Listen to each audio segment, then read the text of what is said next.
Right, I'm working on my 2005 Mazda 3 and I was removing the CV axles. Now the one on the passenger side here is very easy to remove. Um, when you get in there on the back side of the motor, you actually got a bracket on this with 3 bolts, and once you take those bolts out, basically that end just falls out of there. It's like no problem getting that side out. Now the problem side is this driver's side, and this thing is clipped in there really good.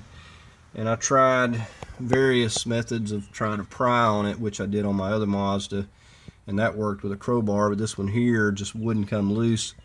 And I tried using a chain and couldn't get it with that, so I had to go rent this puller that's made for this.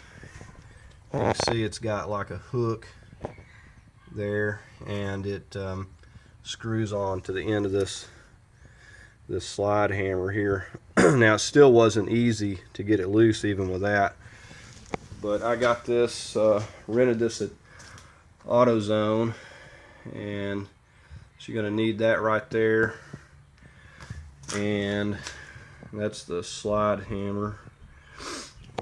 And plan on spending $70 to rent it. You know, of course you'll get that back when you take it back. So, but anyways, I've been working on this for a couple days and just thought I could get it out of here by using some other methods I'd seen online, but it was just real. This one was really stuck worse than my other car, so I had to rent this tool. So if yours is that way, you know, I'd recommend going ahead and getting the tool and making it easier on yourself. Now on top of that, what you'll need to do, you can see how I've got this hammer pried up in here pushing this strut over, because that's going to allow you room to get in there and actually use this slide mechanism.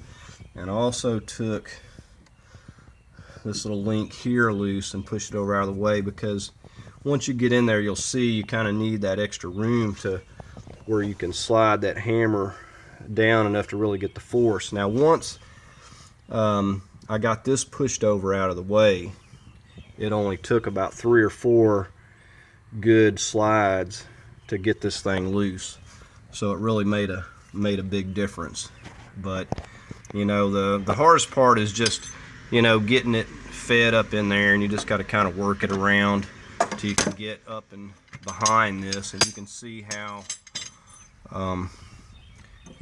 it just hooks. It's going to hook right back in behind this, and I already got this loose, but you know, it's kind of hard to show you one-handed. But anyways, that's all you got to do is get it hooked on there good, give it a couple good slides, and it'll pop it loose. And like I said, I've got this thing completely out of here now, but it's got a clip on here, and I can show you this this clip. I've got another Mazda, like I said, I've done this too, and I was able to get it out with my biggest crowbar and using my leg, but this one here just was relentless and wouldn't turn loose. But that's all it's holding at, is that clip. But unless you got the right tool, sometimes you just can't get that. So like I said, for $70 you go rent the tool, and it'll come out of there with a few good whacks. Like I said, that just hooks around there like that, basically, you know, and it's what I didn't realize, as somebody else told me, is, you know, it's about getting even force on here, and with the chain I couldn't get that. I mean, this thing was just so tight, the chain, nothing was working. And then you got this slide, so you're able to, once you move some stuff out of the way, you can really slide this thing a good bit and get that force. And like I said, it took 4 or 5 good whacks, even with that, to get that thing out of there.